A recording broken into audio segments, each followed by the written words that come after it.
Hebreos.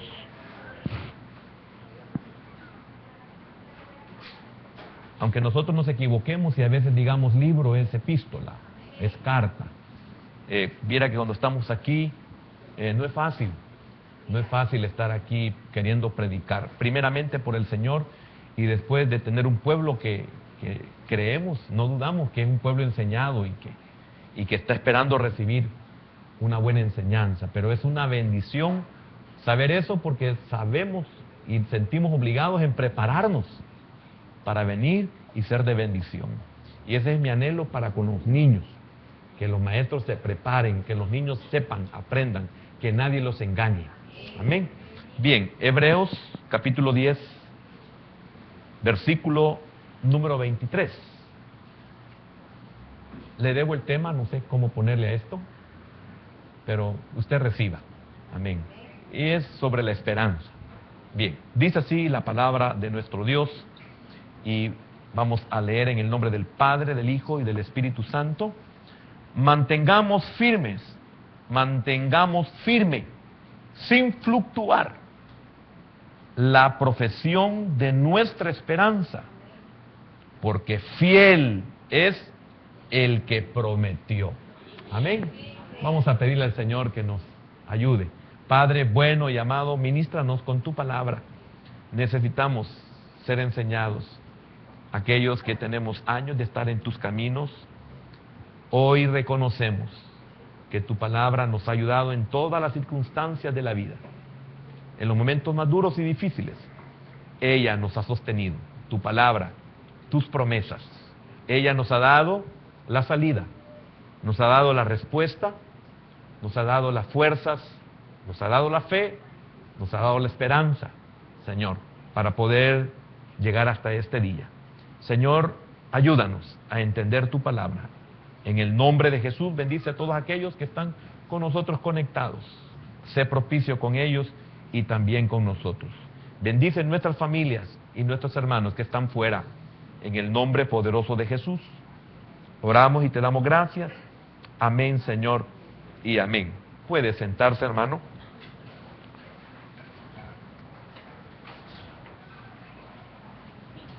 Qué versículo más precioso, ¿verdad? Lo leímos un poco aislado, o bastante aislado, pero es un versículo muy precioso. Voy a leer del versículo 18, solamente para que tengamos en algunos momentos de la enseñanza, tengamos base bíblica, algunas cosas que no podemos estar mencionando en la Biblia y buscarlas por falta de tiempo. Siempre nos falta el tiempo. Es porque hemos aprendido a prepararnos para poder compartir. Hemos aprendido a prepararnos para poder bendecir. Hemos aprendido que subir a un púlpito lo hacemos en el nombre del Señor. Representamos a nuestro Dios cuando subimos a un púlpito. Y también cuando somos ayuda, estamos representando no solo al Señor, y a donde lo hagamos estamos representando a nuestro pastor, a nuestra cobertura, a nuestro maestro. Lo estamos haciendo. Entonces, hemos captado muy bellamente ese compromiso, esa responsabilidad. Y es una bendición el pueblo que tenga siervos de esta manera, de esta naturaleza, de este calibre, que sepan que es subir a un púlpito. Y lo primero que reconocemos es, por sobre todas las cosas, que no somos dignos ni merecedores de semejante privilegio. Cosas que los ángeles desean hacer y no pueden, se nos ha dado a nosotros, a los que hemos creído. Por eso el apóstol Pablo, con una forma muy, muy bella, dice que el Señor ha puesto ese tesoro, esa palabra, ese espíritu, pero esa palabra, literalmente por lo que estoy diciendo, esa palabra en vasos de barro. Somos inmerecedores de ese privilegio, pero al Señor le ha placido, y hay de nosotros si no predicamos el Evangelio. Amén. Dice así el versículo 18, pues donde hay remisión de estos, no hay más ofrenda por el pecado. O sea, de estos pecados, ¿verdad? Habla del pecado. Pues donde hay remisión de estos, remisión de pecados y transgresiones, como le dice el versículo 17, no hay más ofrenda por el pecado. Así que hermanos, teniendo libertad para entrar en el lugar santísimo por la sangre de Jesucristo, por el camino nuevo y vivo que Él nos abrió a través del velo, esto es, de su carne, y teniendo un gran sumo sacerdote sobre la casa de Dios. Esto es lindo, lo que sigue, el 22. Acerquémonos con corazón sincero, en plena certidumbre de fe, purificados los corazones de mala conciencia y lavados los cuerpos con agua pura. Mantengamos firme, sin fluctuar, la profesión de nuestra esperanza, porque fiel es el que prometió. Y considerémonos unos a otros para estimularnos al amor y a las buenas obras, no dejando de congregarnos, como algunos tienen por costumbre, sino exhortándonos, y tanto más cuando veis que aquel día se acerca. Era necesario leer estos versículos, ya lo va a comprender, ya lo va a entender. Pues vamos a tocar algunos aspectos muy importantes que tienen que ver con lo que hemos leído. El texto áureo, el 23, es de mantenernos firmes. Mire qué importante es entender esta verdad, qué importante es recibir esta verdad. Mantenernos firmes. No importa cualquier situación, no importa cualquier duda, no importa cualquier acontecimiento, no importa cuál pérdida hemos tenido, no importa cuál ganancia obtengamos, no importa cuál premio, no importa cuál sacudida, etcétera, etcétera, podamos tener, debemos de mantener nosotros esta verdad, mantenernos firmes, hacernos el propósito de que nada ni nadie nos haga cambiar, nos haga retroceder, porque eso no le agradará a su alma, que nosotros retrocedamos. Entonces, una de las cosas maravillosas que el cristiano debe de llegar a entender, a comprender, es que debe de mantenerse firme siempre, estar dispuestos, disponer su ser para mantenerse firme. Y esto lo que lo hace en vida al creyente, se hace vida en creyente, es a través de la enseñanza, a través del caminar, a través del aprendizaje. Este versículo 23 dice: mantengamos firme, sin fluctuar, sin cambiar, etcétera, etcétera, etcétera, la profesión, o sea, la confesión. Cuando dice la profesión, la confesión de nuestra esperanza, la confesión de nuestra esperanza. Qué maravilloso es cuando usted confiesa la esperanza que usted tiene. Qué maravilloso es tener esperanza. Durante muchos años he repetido algunas cosas y lo he dicho de esta manera, que muchos nos quieren hacer entender de que lo que nosotros hemos creído, y tratan la manera de desvirtuarlo de muchas maneras, lo repito, diciendo ciertas cosas falsas de la Escritura, diciendo cosas verdaderas de la Escritura, pero con un tinte de desvío, de engaño, de persuasión, etcétera, etcétera, etcétera. Nos quieren hacer entender que Dios no existe, nos quieren hacer entender de que esta no es palabra de Dios, etcétera, etcétera. Que no hay perdón de pecados en nosotros, que es falso que existe un cielo, que es falso que existe un infierno, etcétera. Y siempre han llegado a tratar la manera de hacer ver que nosotros no hemos creído en nada, y porque no existe nada. Y he dicho, lo oí de una vez de un siervo de Dios, que si eso fuera cierto, como ellos lo dicen, que no lo es, lo aclaro, porque le recortan a uno pedacitos de lo que uno ha puesto de ejemplo como una verdad. Entonces, si esto fuera cierto, como ellos dicen, si eso fuera cierto, nuestra vida es mejor que la de ellos. Y eso sería suficiente como para poderles decir que eres masita, periquito. Amén. O sea, vivimos mejor que ellos, porque fíjese, hermano, que usted puede hoy en el Señor, y qué lindo porque para nosotros esa es una verdad, hoy usted en el Señor puede darse cuenta de que sí se puede vivir mejor. O sea, la vida abundante sí se puede, y quiero tocar algún aspecto para que usted se dé cuenta si vive o no vive una vida abundante, y se va a dar cuenta también de que al final usted es responsable, y solo usted, de esa vida abundante. El Señor es responsable de su salvación, pero no de su vida abundante. La vida abundante depende de nosotros. La salvación depende de Dios. Porque Él es fiel. Él es fiel. Y es increíble la cantidad de citas bíblicas que encontramos en la Biblia donde Dios es fiel, a pesar de que nosotros somos infieles. Hace unos días oía comentarios de que se puso un arcoíris muy preciosísimo. Yo no tuve el privilegio de verlo, a mí me fascina, me encanta, y ya me entender por qué me encanta. No solamente por los colores bellos, no solamente por el paisaje increíble que se da, que no pagamos ni 5 por verlo, sino porque cuando veo el arco iris me recuerdo la palabra ya del libro del Génesis, en los tiempos de Noé, después del diluvio, donde aparece el arco iris. Y ese arco iris está diciendo que Dios es fiel y cumple, y que el hombre no es fiel ni tampoco cumple. Entonces, la parte de Dios siempre se hará, la parte nuestra no. La mitad del arcoíris representa que Dios es fiel, la otra mitad que le falta, que es la parte terrena, el hombre no cumple, no es fiel. Entonces cuando yo veo el arcoíris, suspiro y digo, gracias Señor, porque me hace recordarme su fidelidad, que no miente ni se arrepiente.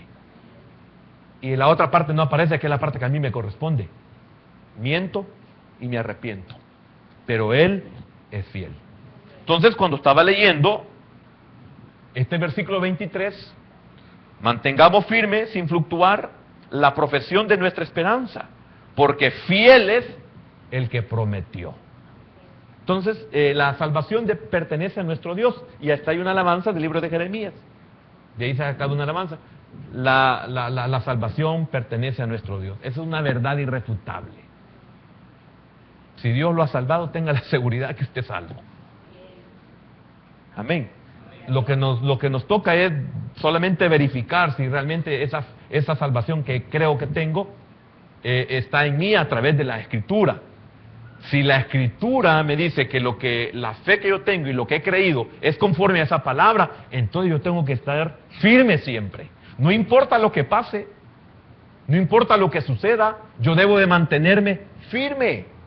¿Por qué? Porque todo lo que está a mi alrededor, si se derrumba, ya está escrito. Si se deshace, ya está escrito. Si pasa, ya está escrito. Si no pasa, ya está escrito. Sea que vivamos o muramos, del Señor somos.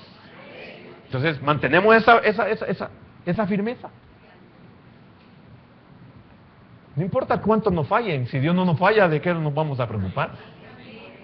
Debemos de mantener firme nuestra confesión, nuestra profesión. Amén. Entonces, el versículo 23 habla de nuestra esperanza, la que es en verdad la fe ejercitada tocante a nuestra futura herencia. Cuando dice nuestra esperanza, es en verdad la fe ejercitada, porque eso nos va llevando hacia algo. Ya lo voy a entender un poquito más adelante. Entonces, la esperanza se basa en la fe. La esperanza es fe, la fe es esperanza. Entonces, la esperanza se basa en la fe y al mismo tiempo vivifica la fe, hace crecer la fe. Al ejercitar la fe, al tener esa esperanza, eso vivifica mi fe. Entonces mi esperanza se hace más fuerte, se hace más robusta. Eso me lleva a que no importa lo que pase, yo me mantengo firme.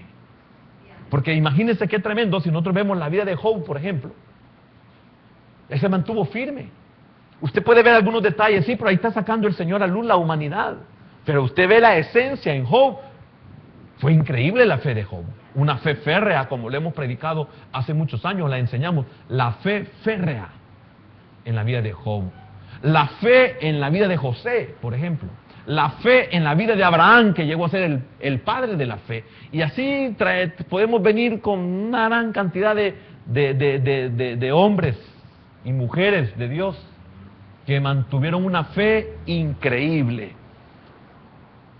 Entonces, es la base de nuestra franca confesión, esa esperanza, esa fe ejercitada.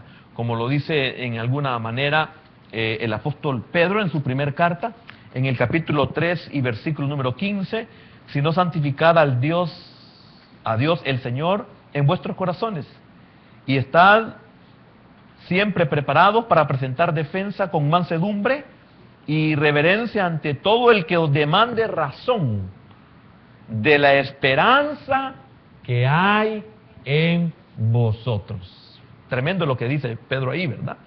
Y viene el escritor y dice esa esperanza sin fluctuar, mantengamos firmes sin fluctuar, oiga, sin fluctuar, o sea, sin menguar, como lo dice en el capítulo 3 de Hebreos 3, versículo número 14, dice algo muy importante, porque somos hechos participantes de Cristo. Oiga, porque somos hechos participantes de Cristo, es una esperanza. Somos participantes de Cristo con tal que retengamos firme, oiga, que retengamos firme hasta el fin nuestra confianza. ¿De cuándo? Del principio. Qué lindo es cuando usted dice, desde que acepté al Señor no he dejado de creer en Él. Desde el principio. ¿Desde cuándo usted es creyente? Desde que acepté al Señor. Jamás he cambiado, no he abandonado la fe. Me he mantenido en sus caminos. He peleado las batallas de la vida. No ha sido fácil. En algunas veces he logrado ganar, en otras veces he sido derrotado, y de esas derrotas son lo que más he aprendido. Amén. Entonces es muy, muy importante entender eso. Dios es fiel a sus promesas. Estoy tratando de introducirme brevemente para que usted pueda comprender mejor los puntos finales. Dios es fiel a sus promesas. Ahí mismo en Hebreos, capítulo 6, versículo número 17, dice así: por lo cual, queriendo Dios mostrar más abundantemente a los herederos de la promesa la inmutabilidad de su consejo, interpuso juramento, para que por dos cosas inmutables, en las cuales es imposible que Dios mienta, tengamos un fortísimo consuelo los que hemos acudido para asirnos de la esperanza puesta delante de nosotros. Tremendo, ¿verdad? Dios sabe, en su fidelidad, Dios sabe cómo hacernos mantenernos firmes. Y cuando no nos mantenemos firmes, Él nos vuelve a poner firmes. Porque usted y yo estamos conscientes que no podemos decir, es que miren, hasta aquí yo he llegado porque yo me he esforzado. Sí, se ha esforzado, pero no ha sido lo suficiente como para mantenerse hasta el día de hoy. Entonces, usted dice, no, realmente, lo que hemos comprendido esta verdad, yo he llegado hasta aquí porque el Señor me ha ayudado. Esa es una verdad en nosotros, el Señor nos ha ayudado. Amén. Ahí en el capítulo 11 de los Hebreos, capítulo 11, versículo número 11,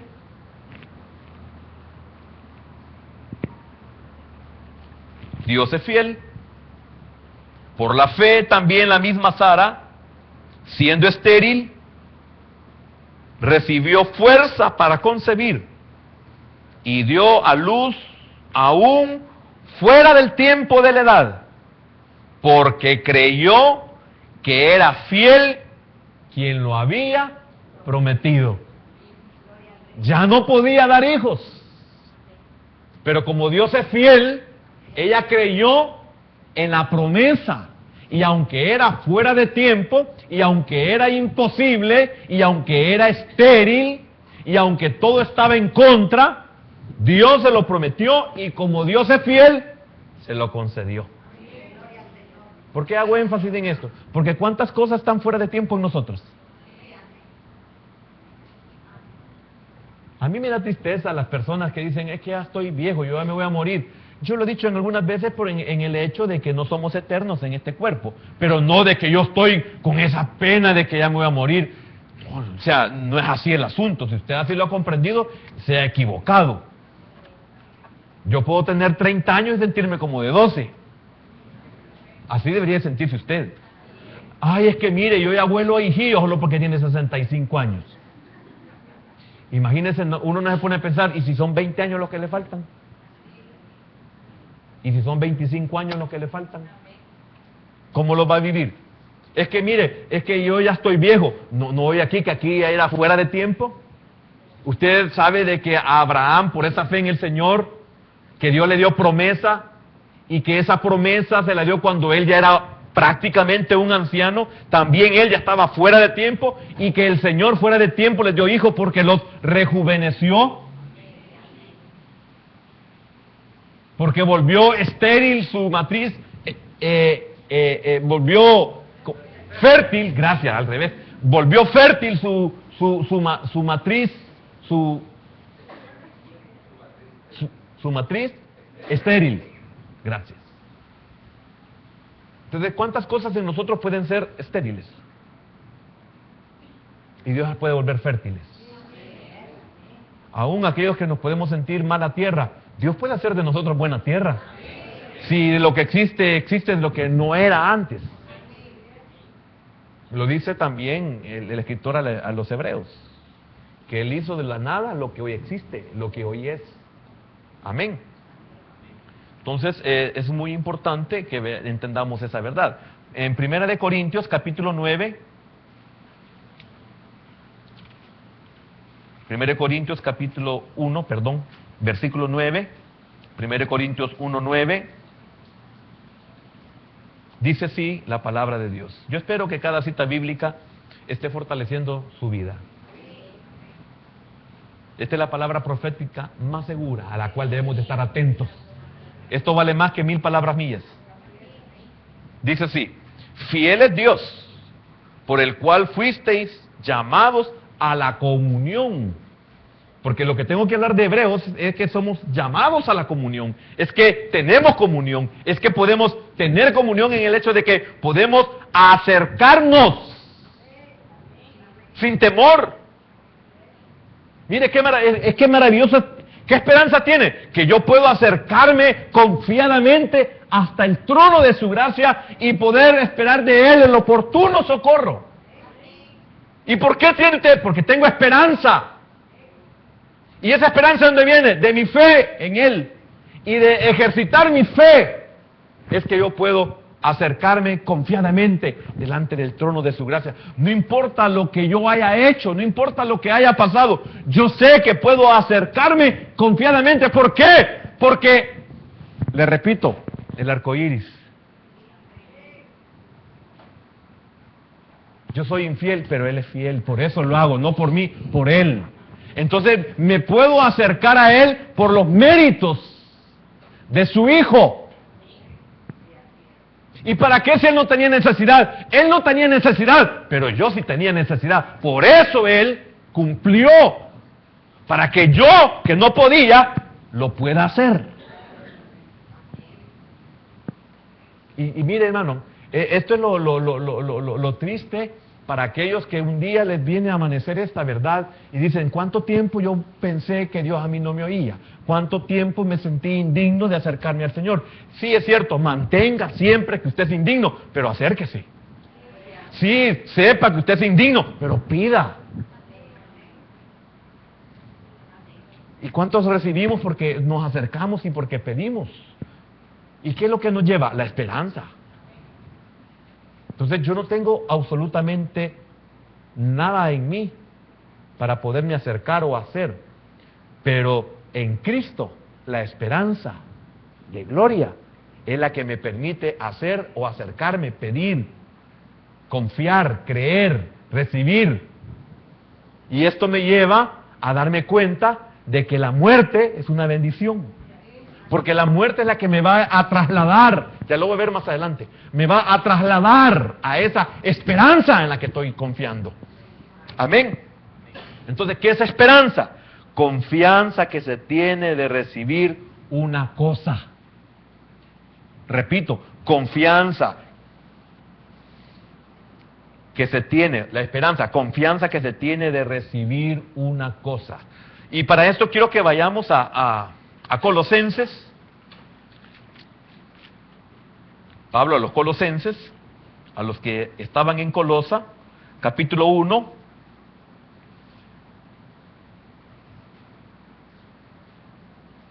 Desde el 4 dice, habiendo oído de vuestra fe en Cristo Jesús y del amor que tenéis a todos los santos, a causa de la esperanza que os está guardada en los cielos. Mire qué lindo. Repito, esperanza, confianza que se tiene de recibir una cosa. ¿Y usted qué espera recibir? Aquí posiblemente no recibamos nada. ¿Por qué no vamos a recibir nada? Porque lamentablemente no podemos ganarnos, y aquí nos corresponde a nosotros, no podemos ganarnos la vida abundante. ¿Por qué? Bueno, por falta de fe, por falta de entrega, etcétera, etcétera, etcétera. Hay una infinidad de cosas que activan las bendiciones, las recompensas. No, lamentablemente nosotros no las activamos. Y el Señor es como que nos dijera, tú levanta ahí la palanca y se va a encender todo. Si tú la levantas, se encenderá. Si no la levantas, no se encenderá, no se iluminará. Entonces lamentablemente nosotros dudamos, no creemos. O sea, hay incredulidad en nosotros, hay duda. Entonces venimos nosotros, hay temor, venimos nosotros y no podemos levantar esa palanca que no es más que obedecer, es hacerlo y nosotros no lo hacemos. Entonces, ¿cuántos permanecemos en oscuridad? Porque sencillamente no podemos subir esa palanca. Y esa palanca representa una cita bíblica. Por ejemplo, orad sin cesar. Hay cosas que las debemos de orar sin cesar. Por ejemplo, esa palanca puede ser la cita bíblica. Trae todos los diezmos al alfolí. Y lo que sigue, y yo reprenderé al devorador. Entonces, es solamente de hacerlo, de creerlo, pero no lo hacemos. Esa cita bíblica puede ser que oremos por los enfermos, cuando habla Santiago y cuando habla el Señor de que impondrán su mano sobre los enfermos y estos sanarán, que echarán fuera demonios. Actívala, y nosotros no la activamos, pero solo es de levantarla. ¿Y cuánta gente no puede levantar una palanca tan sencilla como el hecho de orar? Y como el versículo número, no sé si fue el 25, no dejando de congregarnos, solo congrégate. Si te congregas, yo te voy a bendecir. Porque si te congregas, te voy a equipar, te voy a capacitar. No vas a perecer. Porque se perece por falta de conocimiento. Se perece porque no nos congregamos. O sea, vivimos en los costados, en los lados. Cuando veíamos el caso de Moisés y el pueblo, cuando venía la mortandad, cuando venían los enemigos, los que estaban en las orillas. El león va a devorar al que está solo, el lobo va a devorar al que está solo. Y qué importante es, hermanos, nuestra reunión, qué importante es orar juntos. Qué lindo es saber que usted aquí puede venir y presentar su petición, puede presentar su necesidad, puede presentar su acción de gracias. Y la acción de gracias es tan importante de que la acción de gracias posiblemente sea la palanca que trae conexión para otras áreas oscuras. Porque cuando regresó uno de los 10 leprosos, aparte de la sanidad que ya había recibido, recibió la salvación. Y los otros 9 no, se quedaron en tinieblas. Qué importante, hermano, tener este entendimiento, este conocimiento. Qué importante es. Amén. Entonces, tal vez una más. Primera de Tesalonicenses. Primera de Tesalonicenses. El tiempo se va rapidísimo.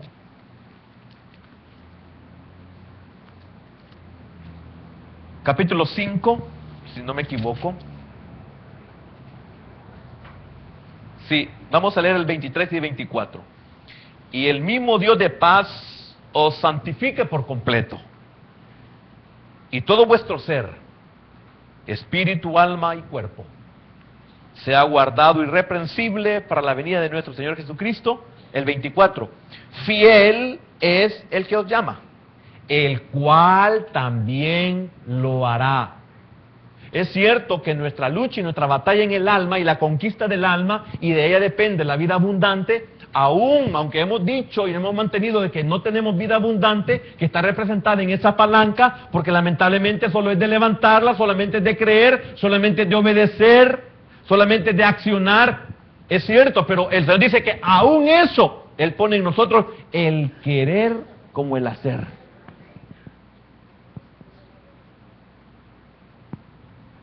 Fiel es Dios el que lo llamó. Él va a hacer que su espíritu, su alma y su cuerpo sean santificados. Amén. Pero va a ser más rápido si usted pone la parte que le corresponde. Amén. Bien, regresemos a Hebreos.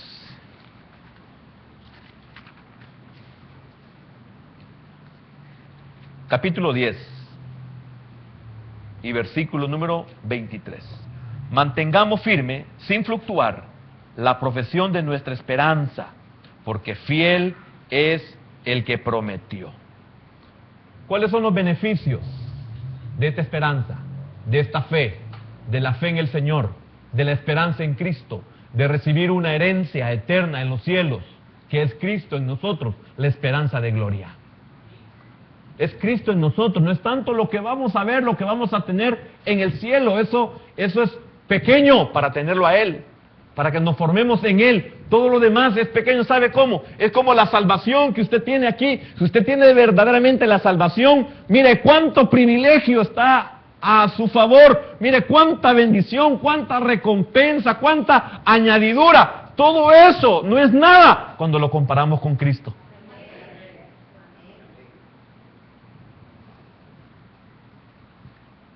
El cielo no es solamente de que son mansiones gloriosas, que descanso de esto, que ya no va a haber llanto, que Dios enjugará toda lágrima, ya no va a haber lágrimas en el cielo, no va a haber sufrimiento.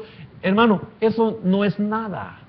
Es como que a mí me digan, ay hermano, qué privilegio el de ustedes, de que ustedes en el Señor, ustedes superan los problemas, superan las necesidades, que hay milagros en ustedes. Mire, perdone, eso no es nada como para tenerlo a Él. Esos son añadiduras. Tenerlo a Él es la mayor grandeza y gloria que yo puedo tener. Lo demás es añadidura. Eso es igual en el cielo, hermano. No es calles de oro como dice la Escritura, más o menos, para que entendamos. No es que sea de cristal, no es que sea esto, no es que sea lo otro, no. Es que estaremos con Él. Amén. Entonces tenemos acceso, como primer beneficio, tenemos acceso personal a Dios por medio de Cristo. Imagínense, primeramente, hoy en el Señor, aquí en la tierra, no estamos hablando de esa esperanza de los cielos. No estamos hablando de esa esperanza. No estamos hablando de esa esperanza reservada en los cielos para nosotros. Aquí en la tierra, imagínense, tenemos acceso personal a Dios por medio de Cristo. Aquí en esta naturaleza caída, en esta naturaleza de bajeza, en este cuerpo y esta maquinaria de pecado, de desobediencia, de dolor, de tristeza, de melancolía, de etcétera, etcétera, etcétera. Con esta naturaleza tenemos acceso a Dios. Increíble. Con esta miseria que nosotros tenemos de vida, porque es una miseria en lo humano. Tenemos acceso a Dios. Imagínense, esto no lo comprende el que no conoce la ley de Dios. Esto no lo puede comprender el no creyente. Esto solo lo puede entender el conocedor de la palabra. Y el conocedor de la palabra es porque es conocedor de Dios. Y sabe que nadie se puede acercar a Dios porque muere. Sea bestia, le dijeron a Moisés. El que traspasa los límites muere irremisiblemente, sea bestia o lo que sea. O sea, aunque sea bestia, no importa, muere. Que no tenga sentido, que no tenga raciocinio, muere. Entonces, imagínate tener esta naturaleza y saber que tengo acceso a Dios. Claro, el ignorante no comprende esto. Usted sí. Así, yo quiero, no levante la mano, levántela así invisiblemente, espiritualmente. ¿Cuántos nos hemos sentido indignos, porque lo somos, de acercarnos a Dios? Y lo podemos hacer, hermano. Si usted no lo hace es porque el diablo lo ha engañado y usted ha caído en una de sus trampas. Pero usted tiene acceso a Dios y está en Cristo. Y usted no recibe porque usted no pide. No porque Dios no le conceda. Usted dice, es que yo no me lo merezco. Es que cuando Dios da, no lo da porque lo merezcamos. Y lo hemos dicho en tantas ocasiones. ¿Cuál es el único requisito para acercarnos a Dios? Es Cristo en mí. ¿Por qué? Porque Cristo cumplió las demandas de la ley. La ley ordenaba qué es lo que yo tenía que hacer para poderme acercar a Dios. Y qué tremendo, que nadie se podía acercar por la ley al cumplirla, sino por la fe en el Señor. Esto lo quiere decir, lo dice de alguna manera el versículo 22. Acerquémonos con corazón sincero, en plena certidumbre de fe, purificados los corazones de mala conciencia y lavados los cuerpos con agua pura. Su espíritu, su palabra me limpian, me purifican, y mi fe me da ese libre acceso y acercamiento. ¿Por qué? Porque no lo hago por mis méritos, ni tampoco lo hago con mis medios, ni con mi fuerza, sino por la fe, la esperanza que tengo. Por eso lo puedo hacer. La palabra me limpia y me purifica. ¿En qué sentido? Con solo que la palabra me conduzca y me diga, puedes hacerlo. Tú eres autorizado para hacerlo. No te lo ganaste. Tú eres autorizado para acercarte a Dios.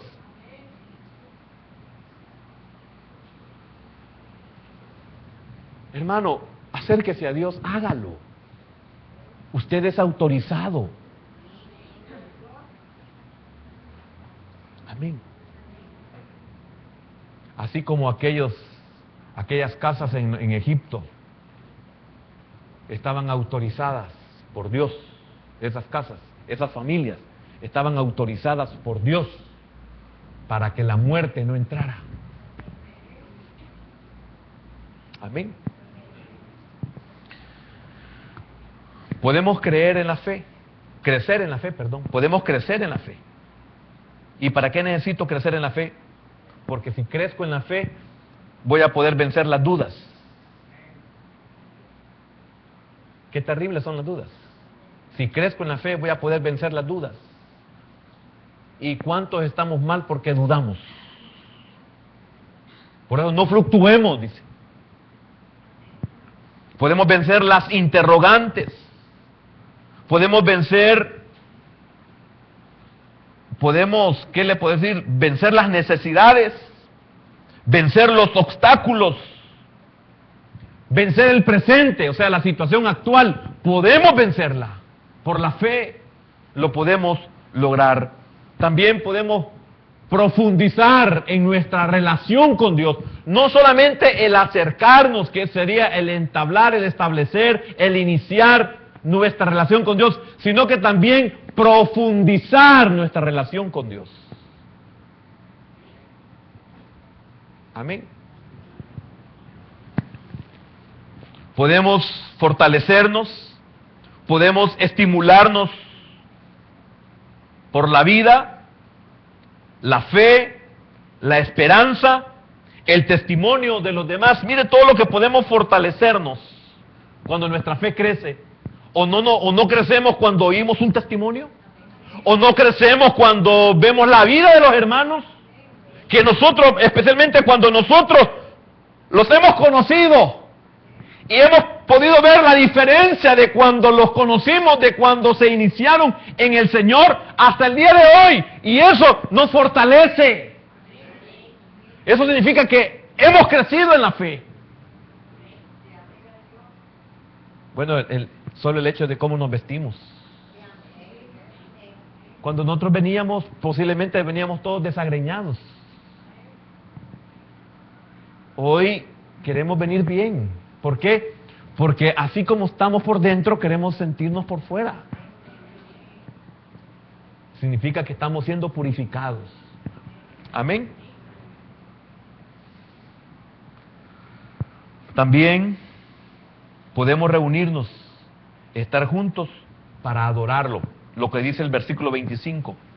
No dejando de congregarnos como algunos tienen por costumbre, sino exhortándonos, y tanto más cuando veis que aquel día se acerca. Cuando nos reunimos, nuestra vida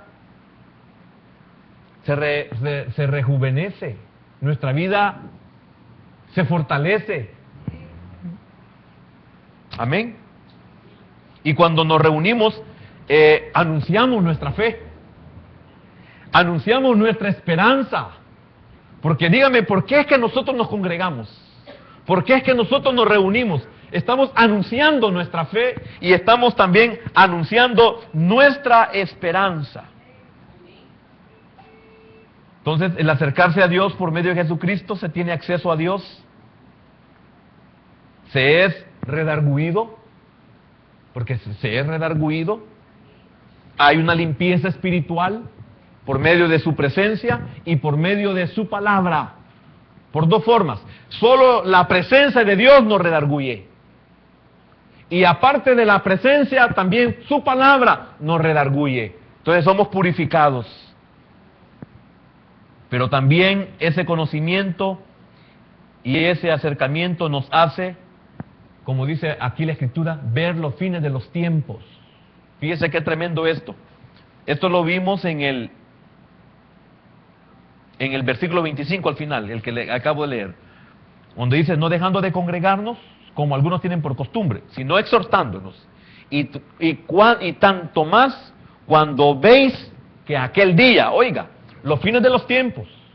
Es tremendo porque en la medida que nosotros nos congregamos y tenemos conocimiento de la palabra, el mismo tiempo nos va confirmando lo que nosotros aprendemos. Y note cuántos creyentes no se percata de esto, de que Dios cómo hace para ir confirmando su palabra, no solamente en bendecirme, no solamente en oírme y conceder las peticiones de mi corazón, y no solamente en suplir mis necesidades, y no solamente en darme todo lo que yo anhelo, no solamente en concederme los deseos de mi corazón, sino que hay algo tremendo, hay algo escatológico que muchas veces no nos percatamos, y es que Dios comienza a permitir que nos demos cuenta de los cumplimientos de los tiempos. Y eso debe de fortalecernos a nosotros. Es una confirmación de lo que aprendemos de su palabra. No hemos llegado a los tiempos totales del fin. Mas sin embargo, note esto, hermano. El amor de muchos. Se ha cumplido la palabra. Se ha enfriado. La ciencia se aumentará, como lo dice Daniel. Y así le podría decir una infinidad de cosas que nosotros no nos percatamos, y nosotros hasta llegamos a dudar si Dios existe o no existe. Y el cumplimiento escatológico que no hemos llegado hasta el fin, ya se está viendo. ¿O acaso usted no ha sentido que ya tenemos décadas de que el caballo negro ya salió? La carestía de las cosas. la miseria en la que se vive. No, no solamente en los tiempos de Elías. Nosotros lo vivimos. Amén. Entonces, ver los fines de los tiempos, acercarnos a los fines de los tiempos y a las promesas que se cumplirán escatológicamente, y las nuestras actuales. Dos tipos de promesas: el cumplimiento escatológico y el cumplimiento de aquellas promesas que Dios nos dio a nosotros y que se están cumpliendo en nosotros hoy. No se cumplieron ayer porque nosotros no teníamos la capacidad, no teníamos el conocimiento ni la madurez, y por lo tanto no íbamos a glorificar al Señor por recibirla. Entonces las estamos recibiendo en el tiempo de Dios. Porque hay cosas que usted ayer no las podía recibir, hoy las está recibiendo. Ese es un cumplimiento de las promesas. Esa esperanza que usted tenía ayer, hoy se ha cumplido. ¿Y para qué sirve eso? Para que usted se mantenga firme, que así como le ha cumplido la promesa personal, que es insignificante, que posiblemente es sin trascendencia, es para que usted entienda, comprenda que debe de mantenerse firme, que así como Dios le cumplió esa promesa personal, así de esa misma magnitud le va a cumplir la escatológica. Y nosotros no le ponemos atención a esas cosas tan insignificantes que son las que nos llevan a que nosotros no nos mantengamos firmes, que dudemos, que vivamos inseguros. Amén. Entonces, esto nos ayuda a afrontar los problemas espirituales, materiales y acontecimientos de hoy. Las tribulaciones e incluso la persecución. Las tribulaciones, los problemas que aunque se terminan confiando en la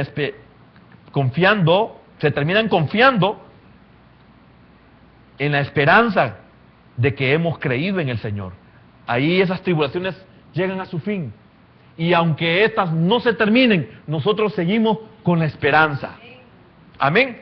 Una de que se acabarán un día. Usted tiene esa esperanza. Un día se van a terminar. Si no se terminan en mi vida humana, se van a terminar cuando yo muera. Pero óigame, hermano, es tremendo tener esa confianza en el Señor. De que no voy a cambiar solamente porque no se terminan. No voy a cambiar sencillamente porque no se cumple. No se van a terminar porque no cesan los problemas. Hermano, qué tremendo es tener esa esperanza. No importa. La muerte va a terminar con todo esto. Pero ¿tenemos esa tal confianza? ¿Tenemos esa esperanza? ¿O vamos a ser como muchos? Que como los problemas no se terminan, pues entonces esto no sirve. No es que no sirva, es que nunca hemos estado. Amén. ¿Se acabarán hoy? ¿O se acabará todo en el día de la muerte? ¿Cuándo se va a acabar? No importa. Fíjese que quiero que veamos Filipenses capítulo 1. Filipenses capítulo 1.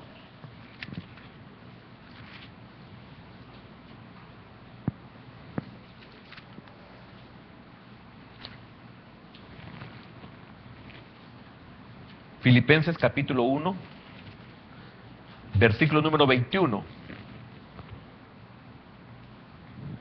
¿Ya lo tiene?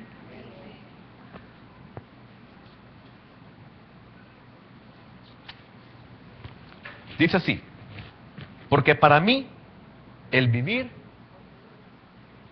problemas o no problemas, necesidades o no necesidades, persecuciones o no persecuciones, tribulaciones o no persecuciones, conflictos o no conflictos. Dice Pablo, para mí el vivir y los problemas y las necesidades, mire qué tremendo, no existían. Para Pablo no existían. Y para nosotros existen. De seguro sí. Entonces, note esto. Yo voy a aclarar algunas cosas aquí.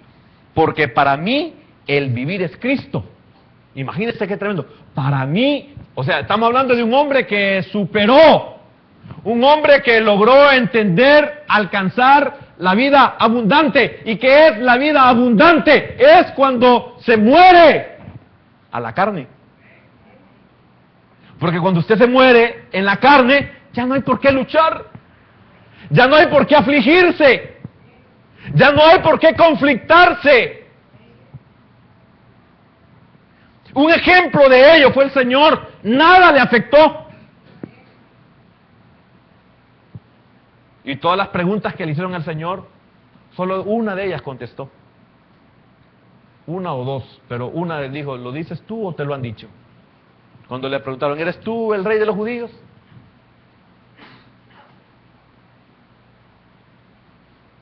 Y la otra cuando dijo, mi reino no es de este mundo. Que recojan la basura o no la recojan, me da igual. Cuando usted muera a la carne ya no le va a importar los problemas y los conflictos de la nación.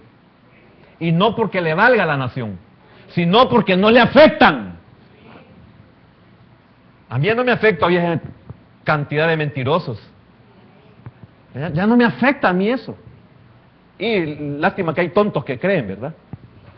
Pero a mí ya no me afecta, no porque no me importe mi país, me importa mi país, oro por mi país, así como oro por Israel, y lo voy a orar hasta el día de mi muerte, y por la paz de Jerusalén.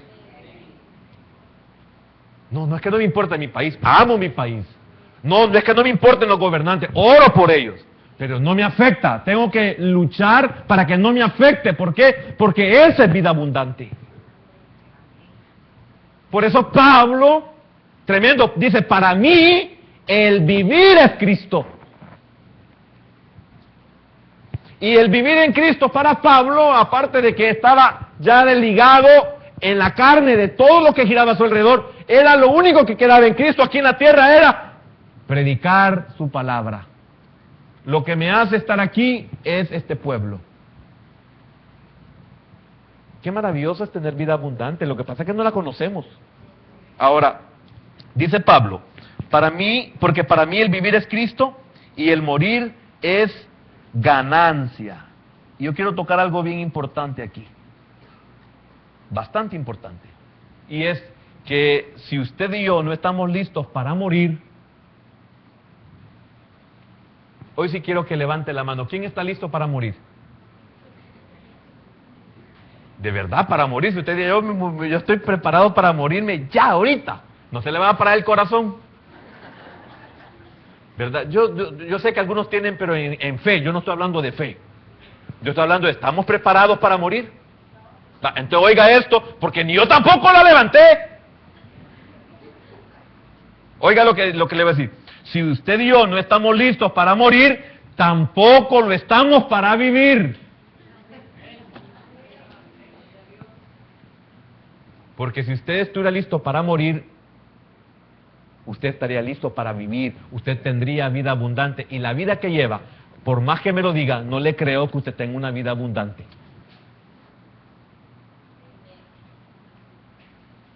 Amén. Si usted está seguro de su destino eterno, usted será libre de todo lo de esta vida. Repito, es que óigame hermano, son cosas que debemos de comprender y entender por qué nuestra vida no es una vida abundante. ¿Por qué nuestra vida es una vida mediocre? ¿Por qué nuestra vida es una vida de conflictos? ¿Por qué nuestra vida es una vida de insatisfacciones? ¿Por qué nuestra vida es una vida de desavenencias? ¿Por qué nuestra vida es una vida de sinsabores, amarguras, enojos, desilusiones? Si usted está seguro de su destino eterno, usted será libre de todo lo de esta vida y se podrá entregar a lo que realmente vale, sin temor a la muerte. Y lamentablemente no nos entregamos a lo que verdaderamente vale.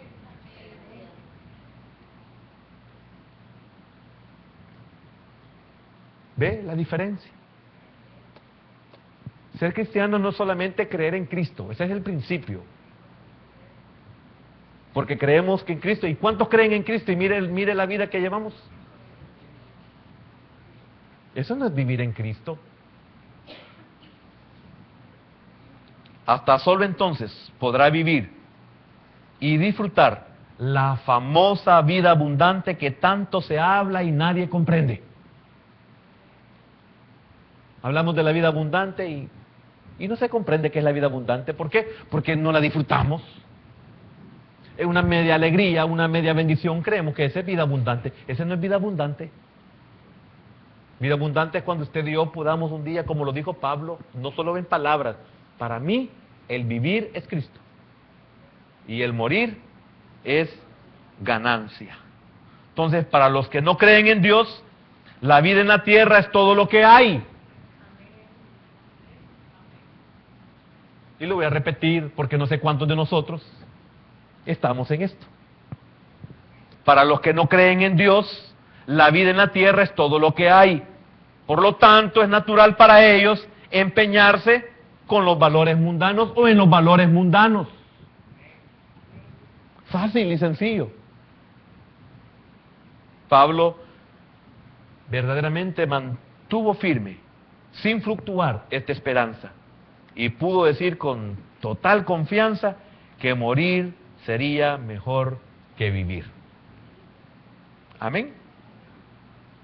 Entonces, cuando usted y yo muramos a la carne, podemos decir, el vivir es Cristo y el morir es ganancia. Pablo en Gálatas 2:20 dijo, con Cristo estoy juntamente crucificado. Mas ya no vivo yo, mas Cristo vive en mí. Amén. Entonces, qué difícil es mantenernos firmes en nuestra esperanza. Qué difícil es no fluctuar. Pero a eso somos llamados. Y si a eso somos llamados, es porque se puede. De usted y de mí depende la vida abundante. Amén. No depende de su pastor, no depende de su líder, no depende de su papá, no depende de sus ingresos, no depende de su profesión, no depende de su bienestar material, sino de esto que hemos visto brevemente. Padre bueno, gracias, Señor, porque nos enseñas, Señor, nos enseñas realmente tu palabra. Y qué bienaventurados somos si podemos entender esta verdad, Señor. Textos, versículos que muchas veces no sabemos su profundidad. Cuando el apóstol dice, mantengamos firme, sin fluctuar, la profesión de nuestra esperanza, porque fiel es el que prometió. Señor, ayúdanos, porque los que predicamos tu palabra no estamos exentos. Y quizá, Señor, somos los que más debemos de mantenernos firmes, los que no debemos de fluctuar en nuestra confesión de esa esperanza en la cual hemos creído, basándonos en que eres fiel, tú que lo prometiste. Señor, para mí es una bendición ver el arco iris.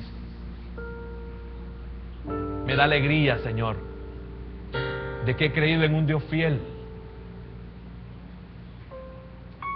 que me recuerda y se manifiesta a través de la naturaleza, a través de un evento natural. Y me recuerda que aunque yo sea infiel, tú eres fiel. Que aunque yo no cumpla, tú cumples. Y eso debe de mantenerme firme. Hermano, eso debe de mantenerlo firme a usted. Porque el Señor sabe sus luchas, que tiene una naturaleza caída, que no puede mantenerse firme en sus propias fuerzas, sino en la esperanza, en que Cristo lo hizo todo por usted para que usted hoy pueda acercarse confiadamente al trono de la gracia del Padre y que usted pueda pedirle a su Padre: usted es un hijo, no tema. Usted puede orar, usted puede pedir, usted puede imponer manos, usted puede interceder, usted puede clamar, usted puede pedir un milagro y si está en la voluntad del Padre, lo va a conceder. No tema. Añore que un día usted pueda tener vida abundante. Algunos la han logrado. Lamentablemente, no sé si horas, tal vez horas, minutos, pero antes de la muerte. Y la tienen porque todo lo material pierde su valor. Todas las fuerzas se pierden y por eso pueden tener una vida abundante, porque entran en total dependencia de Dios. Lo que tuvieron que haber hecho hace mucho tiempo, que nosotros no lo estamos haciendo, lo hacen cuando ya sus fuerzas les han sido quitadas, cuando sus posesiones ya no las tienen, cuando ya no confían en las cosas materiales porque ya no les sirven. No llegaríamos a ese nivel si pudiéramos decir como Pablo: para mí el vivir es Cristo y el morir es ganancia. Señor, gracias, porque creo, Dios, que algo nos has enseñado. Gracias, bendito Dios, en el nombre poderoso de Jesús.